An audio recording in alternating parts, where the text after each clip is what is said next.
Good evening. It's Friday, November 4th, 2022. Welcome back to BoomerRexTonight, your nearly daily source for news and politics. I'm RisenLadyHeathen. Hey, asshole. What separates our show from other Millennial news podcasts? Sometimes we have pregame shows that are so dark even light cannot escape its event horizon. Oh my god, yeah, we're gonna get into that like real quick. You two eat, sleep, and breathe politics, and I'm still learning. Oh, sorry. We have a boomer, and not just any boomer. We have Mr. BoomerRex himself. Who appears to be forgotten. Yeah, no, I tried to skip your intro. I apologize. You two eat, sleep, and breathe politics, and I'm still learning. It's three unique perspectives we share along with the facts from our literal round table. Now, all of you who listen, I need to implore you to go to our Facebook, find our Patreon. I always put a link every night to our Patreon on Facebook, and give us $1 and listen to tonight's pregame show. We have some very important warnings in there for you all. So please do that. And tonight we're on a mission to finish the Eye of Argon. At this point in our story, Grignr is on his way to freedom after decapitating some kind of rodent with his hands and somehow making a shiv. So I totally missed how that happened. I just knew he went from tearing open this rat, and instead of eating it, which would have been the smart thing to do. Yeah, I never did find out what he did with the rat. He suddenly had a shiv, so we're assuming he turned the bones into shiv, something like that. I don't know. Anyway, so let's get into this. We were on chapter 6, so we will continue with the last paragraph we read, and then that'll catch people up, and then we can move on. Okay, so shall I start? Sure. Okay. Before the sentry could wrench his axe free from his comrade's carcass, he found Grignr's massive hands clasped around his throat, choking the life from his clamped lungs. Wait, he was choking his throat, not his lungs, wasn't he? Yeah. Okay. Just making sure. With a zealous grunt, the accordion flexed his tightly corded biceps, forcing the grim-faced soldier to one knee. The sentry plunged his right fist into Grignr's face, digging his grimy nails into the barbarian's flesh. Ejaculating... All done there. That's I know, not what that word means. I mean, One can ejaculate first. yeah. No, but I get it. Like, sometimes you're just not ready for the zigs that Grignr throws you. You're expecting him to zang, and he zigs, and you're like, ah.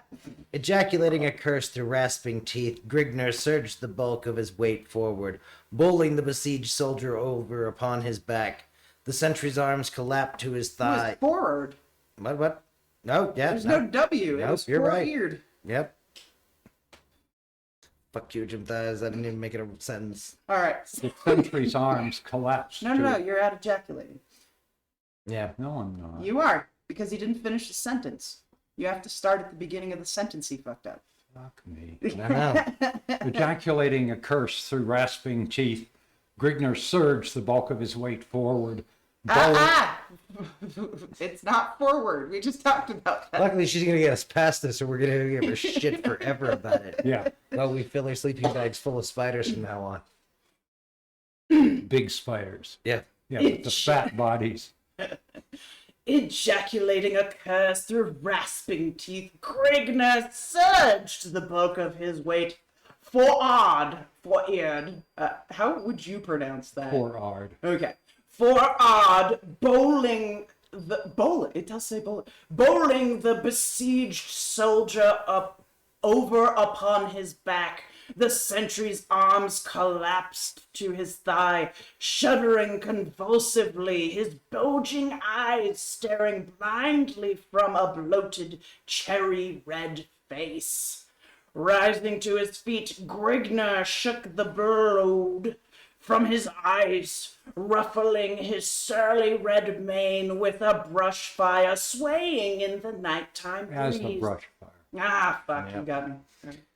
Rising to his feet, Grignr shook the blood from his eyes, ruffling his surly red mane as the brush fire swaying to the nighttime breeze. Stooping over the sparse-bronze corpse of the first soldier, Grignr retrieved a small white object from a pool of congealing gore. Snorting a gusty billow of mirth, he once more concealed the tiny object beneath his loincloth. The tedious honed... Fuck. Nope.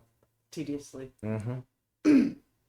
Snorting a gusty billow of mirth, he once more concealed the tiny object beneath his loincloth, the tediously honed pelvis bone of the broken rodent. Returning his attention toward the second soldier, Grignr turned to the task of attiring his limbs. To move about freely through the dim recesses of the castle would require the grotesque garb of the soldiery. Of its soldiery. What? Of its soldiery. You're on. Smart mouth. Well, I said, I get more turns if I pick on you guys more for skipping shit. Fair. I like it better when you read anyway. So. To move about freely through the dim recesses. Oh, wait. Yes, okay. Freely through the dim recesses of the castle would require the grotesque garb of its soldiery. Utilizing the silence and stealth acquired in the untamed climbs of his untamed climbs of his what? CLIMES. Yeah. He just wrote it as climbs like one would trees. Okay. Untamed climbs of his childhood, Grignr slink through twisting corridors and winding stairways, lighting his step with the confiscated torch of his dispatched guardian. Knowing where his steps were leading to, Grignr meandered aimlessly in search of an exit from the chateau's dim confines. The wild blood coursing through his veins yearned for the undefiled freedom of the livid wilderness lands. I want to go back to the knowing where his steps were leading to. How? Grignr, the remote viewer? Wandering, rambling. Yeah. Then to follow Wandered exactly aimlessly. one sentence the fuck later, Yeah. meandered aimlessly. I love it. Is this like some hyper zen state? It's just like Grignr the ball tripper wandering around in your thing, shagging people with fucking rat bones. Yeah, he stole some At least we shrooms. found out what he did with the rat. Yeah. Because we He's- hadn't up till then. He stole some shrooms from the guards he killed. That's Right? what happened. That's what was in the slop. Yeah. All right. That's what that white thing was. It was a fucking shroom. I'm telling you. All right. In grim silence, Grignr treaded down the dingly? Yeah. The dingily lit corridor, a stalking panther creeping warily along on padded Did we feet. skip a paragraph? Did I? Yeah. No, I did. I mean, All right, sorry. Yeah, no, no, you're right. I did. I skipped. Coming upon a fork in the passage, he shrieked. Voices accompanied by clinking footfall. Hush, shit, gentle lady. Discerned to his sensitive ears from the left corridor. Wishing to avoid contact, Grignr veered to the right. You lost it. Yeah. Here you go. What did he say wrong? He laughed. You're not supposed to laugh. Oh. Coming upon a fork in the passage, he shrieked. Voices accompanied by clinking footfalls discerned to his sensitive ears from the left corridor.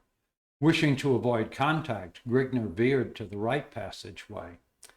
If questioned as to the purpose of his presence, his barbarous accent would reveal his identity, being that his attire was not that of the castle's mercenary troops. I thought he just changed his clothes. Yeah, he did. Fuck.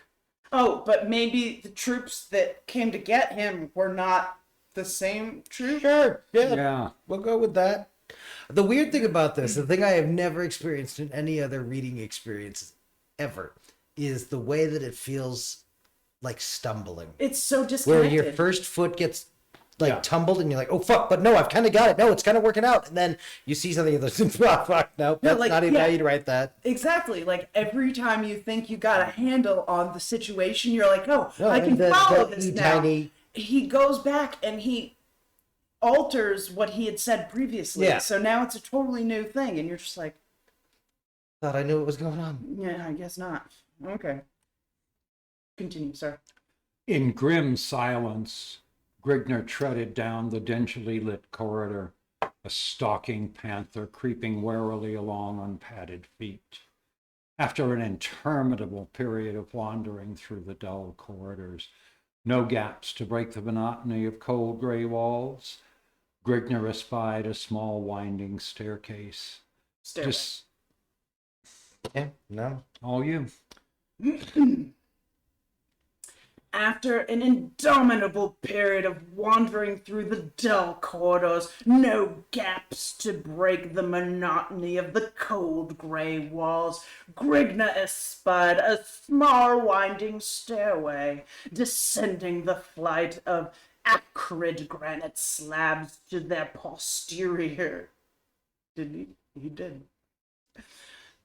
So you're trying to find your way out of a dungeon. Which way you going? Yeah, down, obviously. Down. Just like in mazes. Always go left in mazes, always go down in dungeons. Descending. You guys killed me. Go. Descending the flight of Descending the flight of arced granite slabs to their posterior. Grignr was confronted A by capital G after a comma. Oh, wait, it was his name. Never mind. He just does so much of that that my brain is always like, what did you just do? Just set the light him up like, fuck it, you're wrong, and I don't know how yet. No, this guy, I just can't. Okay, sorry, continue, Boomer. Grignr was confronted by a short hallway Hallway. leading to a With two tall, A's. Well, three arched A's. wooden doorway. Yeah, there's my fucking arched. Halting before the teeming portal, Grignr rests his shaggy head sideways against the barrier. Derp. Detecting no sounds from within, he grasped the looped metal handle of the door, his arms surging with the tremendous effort of bulging muscle. Fucking door. It's a portal. Yet the door would not budge. Oh, well. Retrieving his axe from where he had sheathed it beneath his girdle, he hefted it in his mighty hands with an apseed grunt, Yeah. and Yeah. wedging one of its blackened edges into the crack between the portal and its iron-rimmed sill. Bracing his sandaled right foot, and the light back on, sandaled right foot against the roughly hewn wall, teeth tightly clenched. Grignr apple-levered the oaken haft, employing it as a lever whereby to pry open the barrier. The leather wound hilt bending to its utmost limits of endurance.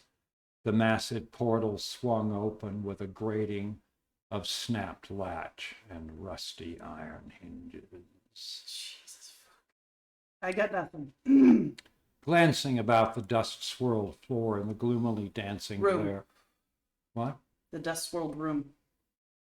Yeah, no. See? You think you have a handle on it. Yeah, the split second you think you can read it, you're Yep. toast. Mm-hmm. Yeah, once you get comfortable with it, Yeah. I don't care how, like, if you are not just aggressively reading the words as they are in the thing, Which is hard to do and not go monotone and all the other things against the rules. No, it's like there's a AI somewhere script that writes bullshit technical documents. Uh-huh. And that's weird. Because you'll read a line and be like, I fucking misread something, hold on. And go back and realize, no, you didn't. It just makes a change somewhere in the middle that makes either the first half or second half of this sentence now broken. So my team members used to bring me things they had written to be proofread. And I'm there's no worse proofreader on the face of the earth. Yeah. And so I recognize that, but it's such a shitty job. And finally, one of my team members comes to me and she sits down and she says, "You know you're a terrible proofreader, right?" And I said, "I know that, but who the hell am I going to ask?" She said, "I'm a really good proofreader and I enjoy doing it." I said, "It's your job from here on." And after that, I proofread nothing Yep. because I see what's supposed to Yeah. be there. As long as you were making sense like 15 minutes ago, you're probably making sense now. Yeah. Let's go. Yeah, and I used to drive journal editors crazy for saying, yeah, there are some grammatical mistakes, right? The author is not from this country and it's perfectly understandable. Publish the goddamn thing as delivered. Right? All right. But let's, no, well, always let's fun get and through nice. this. Yeah, I don't want to make this longer than it needs to be. Glancing about the dust-swirled room in the gloomily dancing glare of his flickering cresset, Grignr eyed evidences of the enclosure being nothing more than a forgotten storeroom. Miscellaneous articles required for the maintenance of a castle were piled in disorganized heaps at infrequent intervals toward the wall opposite the barbarian's piercing stare. Utilizing long, bounding strides, Grignr paced his way over to the mounds of supplies to discover if any articles of value were contained within their midst. We should sell gummy Grigners. You're trying to get out of a dungeon and you're going to loot it while you go? That's dumb.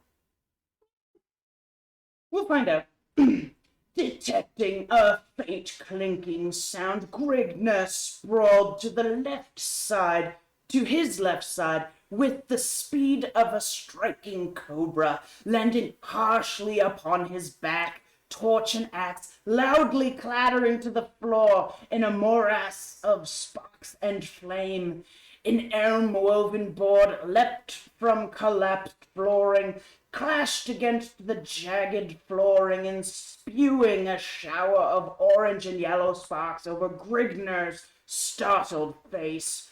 Rising uneasily to his feet, the half-stunned accordion glared down at the gruesome arm of death he had unwittingly sprung. Mirfic! Apparently he says that. I guess. Yeah. It's in so, quotes. Hold on. What's happening? Did he just get caught in tripped a a trap? Yeah. Okay. I was very confused. I had no idea what was going on. Anyway. If not for his keen auditory organs and lightning-steeled reflexes, Grignr would have been groping through the shadowed hell pits of the Grim Reaper. He had unknowingly stumbled upon an ancient, long-forgotten booby trap, a mistake which would have stunted the perusal of longevity of one less agile. A mechanism similar in type to that of a miniature catapult was concealed beneath two collapsible sections of granite flooring. The arm of the device was 4 feet long, boasting razor-like cleats at regular intervals along its face, with which it was to skewer the luckless body of its would-be victim. Grignr had stepped upon a concealed catch which released a small metal latch beneath the two granite sections, causing them to fall inward and thereby loose the spiked arm of death they precariously held in. Partially out of curiosity and partially out of an inordinate, there we go. Yeah, when he gets one right, it's hard. Perusal of longevity. I feel- Fucked me all up. I'm looking at my long I know. whack. Oh well. That's what happens when you wander downstairs in a dungeon looking for your way out. You're dumb. Partially out of curiosity and partially out of an inordinate fear of becoming a pincushion for a possible second trap, Grignr plunged his torch into the exposed gap in the floor, The floor of a second chamber stood out 7 feet below the glare. Tossing his torch through the aperture, Grignr grasped the side of an adjoining tile and dropped down. What the fuck just happened? He jumped through a hole in the floor, which is somehow related to the trap. Because Grignr's plan is to get to the center of the fucking earth. Yeah. That's where Doesn't he he's want to from. go back to... Because I thought his whole complaint was not being under the sky and, like, out in freedom, and now he's going down for... Anyway. Yeah. It's obviously he's gone so far down, it's just easier to keep going. It's shorter. I guess. All right. And he's never heard the phrase, stop digging. Yeah. Glancing about the room, Grignr discovered that he had descended into the palace's mausoleum. Rectangular stone crypts cluttered the floor at evenly placed intervals. The tops of the enclosures were plated with thick layers of virgin gold, I hope they killed the architect to this place. while the sides were plated with white ivory, at one time sparkling but now grown dingy through the passage of the rays of all-encompassing, one word, Mother Time. Of all-encompassing Mother Time. Featured at the head of each sarcophagus in tarnished silver was an fuck off. expungensively... Expugnatively. No, yeah. there's no S. It's EXPUG. Expugnatively. Yes. Expugnatively. Just make all the noises and run, because you know we're not coming back to it. It'll be some different word next time. Yeah, right.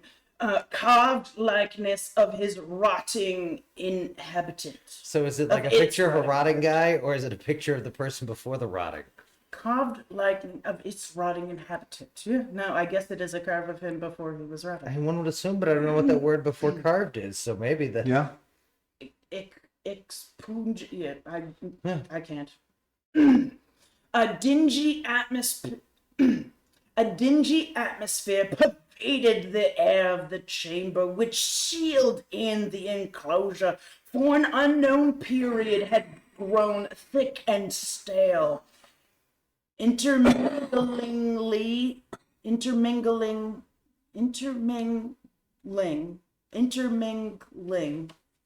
yeah, right? Yep. Yep. Alright. Intermingling with the curdled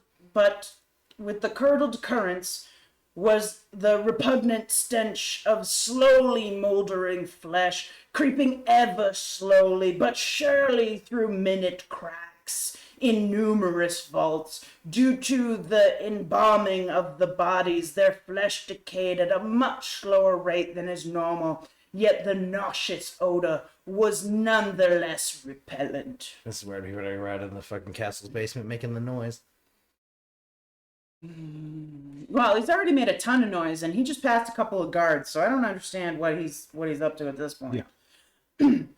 Climbing up the side of the device, Grignr set to the task of resetting its mechanism. In the event that a search was organized, it would prove well to leave no evidence of his presence open to wandering eyes. Besides, it might even serve to dwindle the size of an opposing force. Because they're totally going to get caught in their own trap or some shit. Hey man, great. I think it was a forgotten booby trap. That's true. Plus, they might also be perusing their longevity. Yeah, that's true. But wouldn't they just dodge it the way he did? Like, I'm very confused. Yeah. Does he not think that these guards can... They're not lightning quick like him. Yeah, fair. Descending from his perch, Grignr was startled by a faintly muffled scream of horrific desperation. His hair prickled yawkishly in disorganized clumps along his scalp. I think I did a good job on that word. You That was did. weird. As a cold danced along the length of his spinal cord. Oh no, So viruses. he's got a virus in his spinal cord, and he could feel it dancing there. I think that's meningitis, bro. Yeah, maybe. Yeah, well, it'd be nice if it were a complete sentence, but it isn't. Go Yeah, ahead. fair. No moral/more mortal barrier, human or otherwise, was capable of arousing the number of sensations of fear inside of Grignr's smoldering soul. However, he was overwrought by the forces of the barbarian's instinctive fear of the supernatural. His mighty thews had always served to adequately conquer any tangible foe. Period, comma. You're really excited there. That's how you do a real run-on Really sentence. excited. But the So you know there's going to be more of them to come. But the intangible was something distant and terrible. Dim, horrifying tales passed by word of mouth over glimmering campfires, and skins of wine had more than once served the purpose of chilling the marrowed core of his sturdy-limbed bones. And I died. Bye.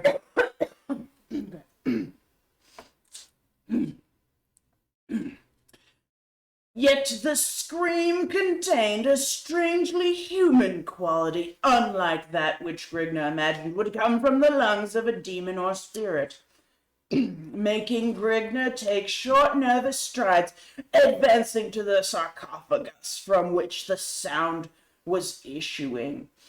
Clenching his teeth in an attempt to steel his jangled nerves, Grignr slid the engraved slab from the vault with a sharp rasp of grinding stone. Another long-drawn cry of terror, infested anguish met the barbarian, scorching like the shrill piping of a demented banshee, piercing the inner fibers of his superstitious brain with primitive dread and awe. Should there be a comma there? Meh. I think afterwards you just lightly sprinkle punctuation throughout. So, with primitive dread, and awe. Stooping over to espy the tomb's contents, the glittering accordion's... Why are his nostrils glittering? The glittering accordion's nostrils were singed by the scorching aroma of a moldering corpse, long shut up and fermenting, the same putrid scent which permeated the entire chamber, though multiplied to a much more concentrated dosage. The shriveled, leathery pack of crumbling bones and dried, lacking flesh otherwise offered no resistance, but remained in a fixed position of perpetual vigilance, watching over its dim abode from hollow gaping sockets. The tortured cries were not coming from the tomb, but from some hidden depth below. Pulling the reeking corpse from its residing place, Grignr tossed it to the floor in a broken, mangled heap. Upon the side of the crypt's bottom was attached a series of tiny hinges, while running parallel along the opposite side of a convex railing like protuberance. Convex railing like protuberance laid so as to appear as a part of the interior surface of the sarcophagus. These weirdly elaborate descriptions of side bits. Yeah. Well, and again, like, if there's someone down there and this corpse has never been moved, there's got to be another way down there without moving this corpse. Yeah, but then you'd have to go find stairs and kill like 12 dudes. And Fine. luckily that trap that was supposed to keep him out of here, like, showed him the way. Apparently. Raising the slab upon its bronze hinges, long removed from the gaze of human eyes, Grignr perceived a scene which caused his blood to smolder, not unlike bubbling, molten lava.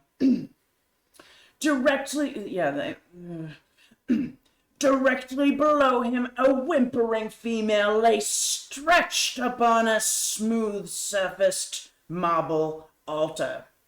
A pack of grassy... Grassy? A pack of grassy-faced shamans clustered around her in a tight circular formation.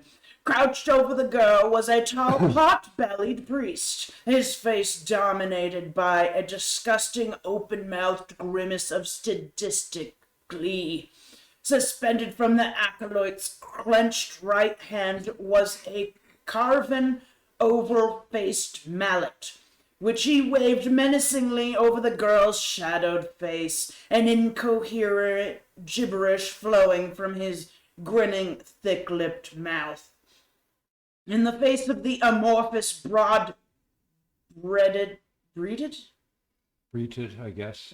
broad-breeded female stretched out alluringly before his gaping eyes, the universal whim of nature, filing a plea of despair inside his white-hot soul.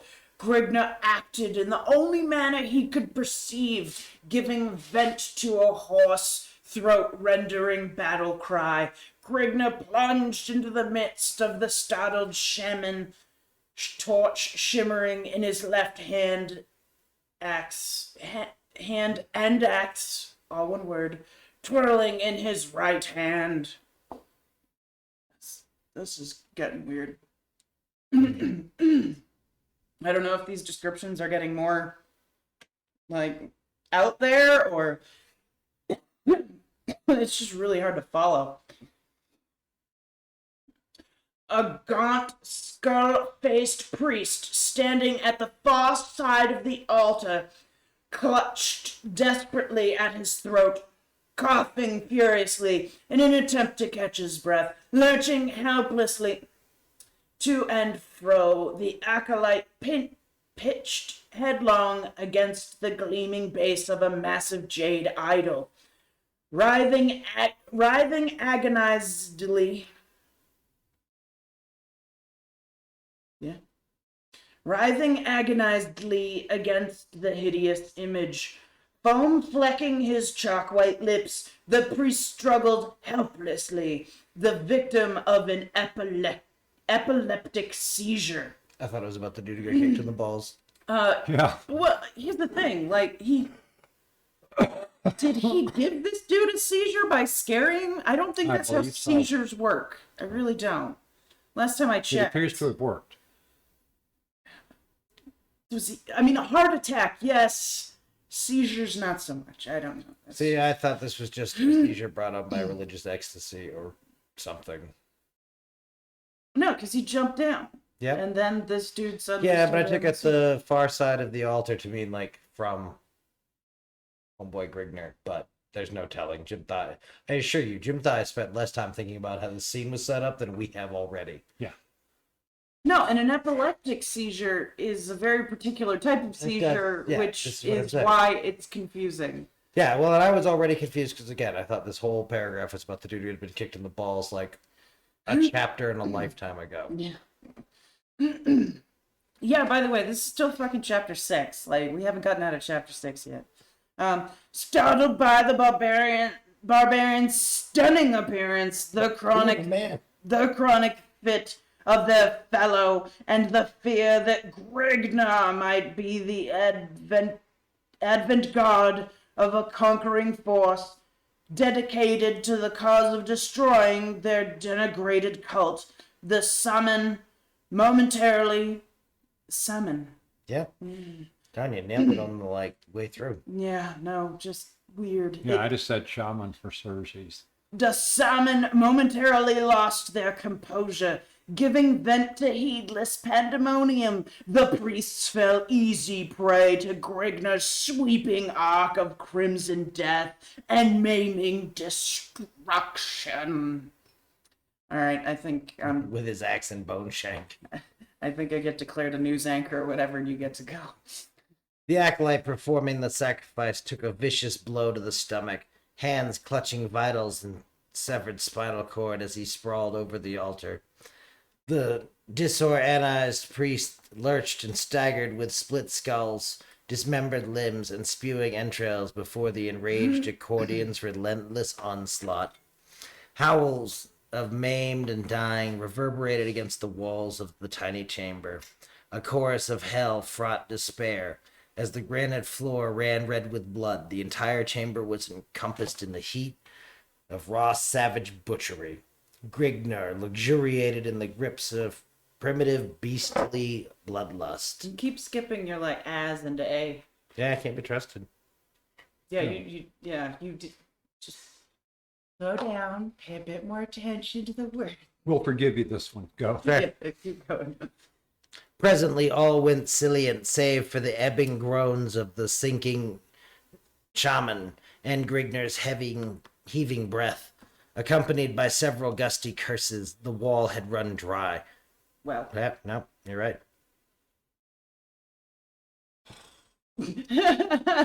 Presently all went silent, save for the ebbing groans of the sinking shaman and Grignr's heaving breath, accompanied by several gusty curses. The well had run dry. No more lambs remained for the slaughter. The rampaging steed of death, having taken Grignr for the moment, left the barbarian free to the exploitation of his other perusals. Towering over his head was the misshaped image of the cult's hideous deity, Argon. The fantastic size of the idol, and in consideration of its being pure jade, was enough to cause the senses of any man to stagger and reel. Yet, thus was not the case for the behemoth. He had paid only casual notice to this incredible fact, while riveting the whole of his attention upon the jewel protruding from the idol's soul socket. Its masterfully cut faucets emitted blinding rays. It has faucets. That's where the rays are coming out of. Emitted blinding rays of hypnotizing beauty. After all, a man cannot slink from a heavily guarded palace while burdened down by the intense bulk of a squatting statue, providing, of course, that the idol can even be hefted, which in fact was beyond the reaches of Grignr's coursing stamina. On the other hand, the jewel, gigantic as it was, would not present a hindrance of any mean concern. "Help me, please. I can make it worth your while," pleaded a soft, anguish-strewn voice, wafting over Grignr's shoulders as he plucked the dull red emerald from its roots. Turning, Grignr faced the female who had lured him into the bloodbath, but whom had become all but forgotten in the heat of battle. "You," ejaculated the accordion in a pleased tone. I though that I had seen the last of you at the tavern." Ah, we got the tavern wench back. No. But yes, verily covered I in was vomit. mistaken. Much maybe they cleaned her off. It's true. If she's a sacrifice, she should be clean. That's all I'm saying.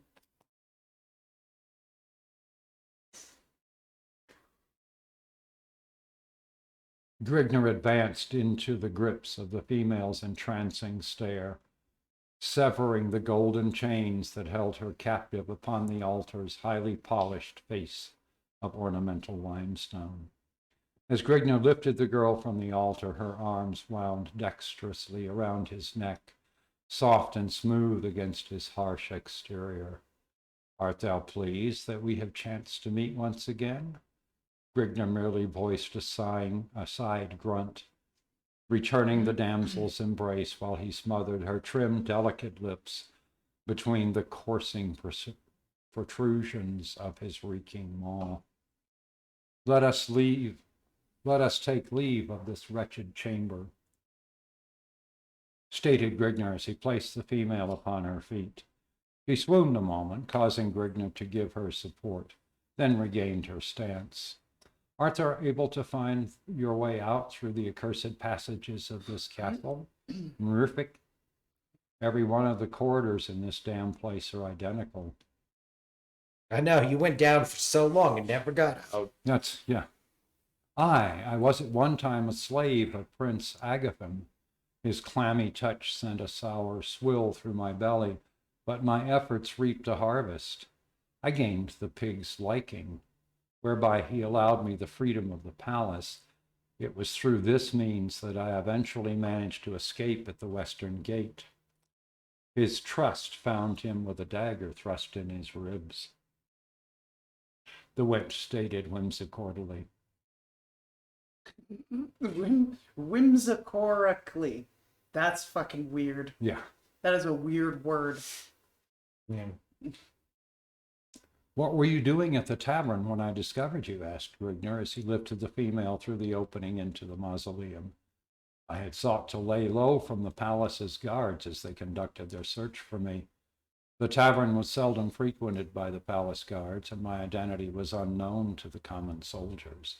It was through the disturbance that you caused.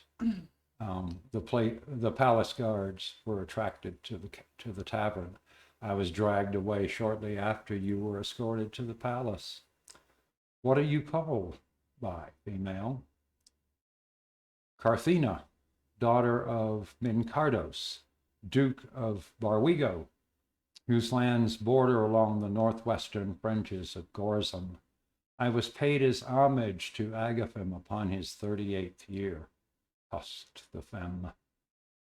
And I am called a barbarian, grunted Grignr in disgusted tone. Aye, the ways of our civilization are in many ways warped and distorted. But what is your calling? She queried hustily. We said that. Grignr of Ecordia. Ah, I have heard vaguely of Ecordia. It is a hill country to the far east of the Norwegolian Empire. I have also heard Agaphim curse your land more than once when his troops were routed by the unaccustomed mountains and gorges. Aye, my people have not Saith she. All yours. Saith she, I, my people, are not tarnished by pretty luxuries and baubles. They remain fierce and unconquerable in their native climes. After reaching the hidden panel at the head of the stairway, Grignr was at a loss in regard to its operation. His fiercest heaves were as pebbles against burnished armor. Carthena depressed a small symbol included with an elaborate design upon the panel, where open, one word, it slowly slid into a cleft in the wall. How did you come to be the victim of those crazed shaman? Quested Grignr as he escorted Carthena through the piles of rummage on the left side of the trap. By Agaphim's orders, I was thrust into a secluded cell to await his passing of sentence. By some means, the priests of Argon acquired a set of keys to the cell. They slew the god placed over me and abducted me to the chamber in which you chanced to come upon the stoicized sacrifice. Their hell-spawned cult demanded a sacrifice once every 3 moons upon its full journey through the heavens. They were startled by your unannounced appearance through the fear that you had been sent by Agaphim. The prince would surely have submitted them to the most ghastly of tortures if he had ever discovered their unfaithfulness to Sargon, his bastard deity. Many of the partakers of the ritual were high nobles and high trustees of the inner palace. Agaphim's pitiless wrath would have been unparalleled. They have no more fear of Agaphim now, bellowed Grignr in a deep, mirthful tone, a gleeful smirk upon his face. I have seen that they were delivered from his vengeance. Engrossed by Catherine's graceful stride and conversation, Grignr failed to take note of the footfalls rapidly approaching behind him. Bad form, Grignr. Bad form. Didn't cover his 6. Apparently not. As he swung aside the arched portal linking the chamber to the corridors beyond, a maddened bloodlust screech vibrated from his eardrums, seemingly utilized the speed of thought. Yeah, it does say that. Seemingly utilizing. Oh, yeah, no, I fucked that up. That's you. Seemingly utilizing the speed of thought, Grignr swiveled to face his unknown foe. With gaping eyes and widened jaws, Grignr raised his axe above his surly mane. But he was too late. Chapter 7. Ba-ba-bum. Oh my god, chapter 7 is 2 We paragraphs. should stop at 7.5. With wobbling knees and swimming head, the priest that had lapsed into an epileptic seizure rose unsteadily to his feet and said, "Yeah, well, my friends got smoked, but I'm gonna take this guy. Yeah, I'm all about this. I'm gonna make employee of the month." Unsteadily to his feet, while enacting his choking fit in writhing agony, the shaman was overlooked by Grignr. The barbarian had mistaken the seizure for the death throes of the acolyte, allowing the priest to avoid his stinging blade. The sight that met the priest inflamed his eyes, nearly served to sprawl him upon the floor once more. The sacrificial sat in grim blood-spattered silence all around him, broken only by the occasional yelps and howls of his maimed and butchered fellows. Above his head rose the hideous idol, its empty socket holding the shaman's furbished, infuriated gaze. Hold on. I thought they left. I thought they were back in the halls trying to This escape. is a now. flashback. Yeah. This is telling us where what he's done since he came to. His eyes turned to the stony gaze with the realization of the pillage and blasphemy. Due to his highly susceptibility following the seizure.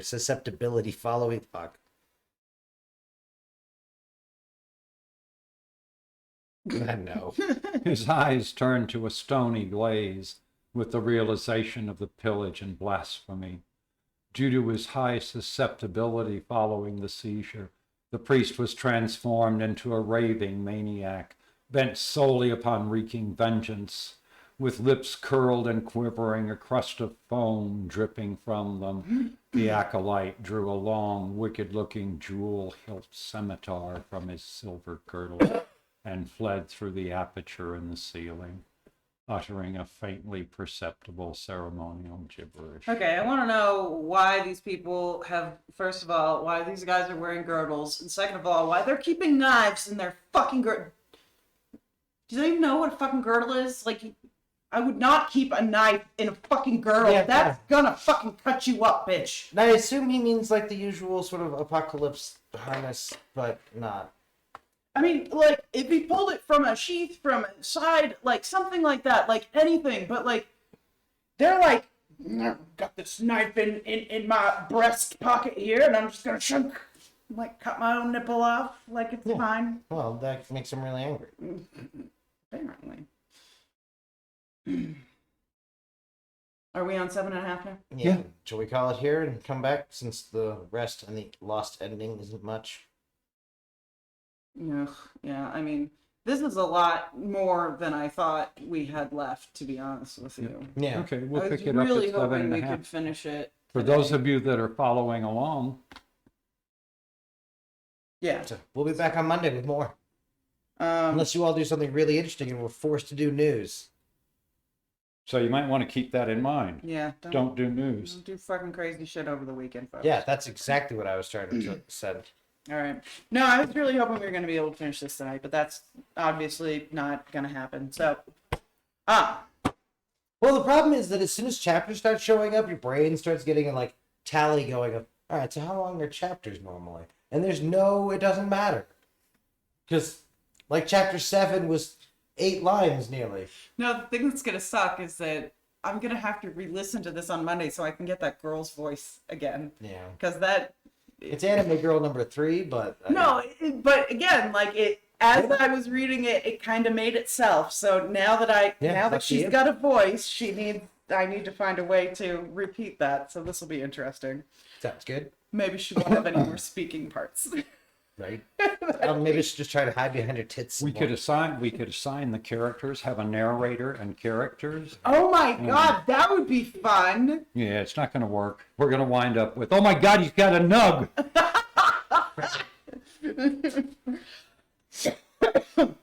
Yeah, I think if we ever do this again, everybody should have parts. Oh, You know, well. somebody. I can be the narrator. I think I do a good narrator voice. Question trifling scenes from one who appears to rate the word so low. We could see if we could get some other people in on this. Undiluted by Like, mere outward show to being's depths would penetrate alone. get like a group of people to like come in and like literally like everybody gets a part. All right, so don't forget to comment, like, subscribe, or follow, review. Smash that like button on YouTube. Go to BoomerRexTonight No Space on Facebook for fun memes and a link to our Patreon. Give us $1. You can find us on YouTube as BoomerX, or check your favorite podcasting service for BoomerRexTonight. We can be found on over a dozen different platforms, including Podbean, Apple Podcasts, Google Podcasts, iHeartRadio, and Samsung Podcasts. Hit us up on Twitter at BoomerRexTonight. If you Google BoomerRexTonight No Spaces, all links will lead you to us. Please go and sign up for our Patreon so you can hear our dire warning from this evening before And give the us fun money. of Grignr. Well, We need an obviously. airship. We need an airship. We need an airship. All right, we love y'all, and we'll see you back here Monday for more Grignr, unless you guys fuck up and make news. Love y'all. Bye.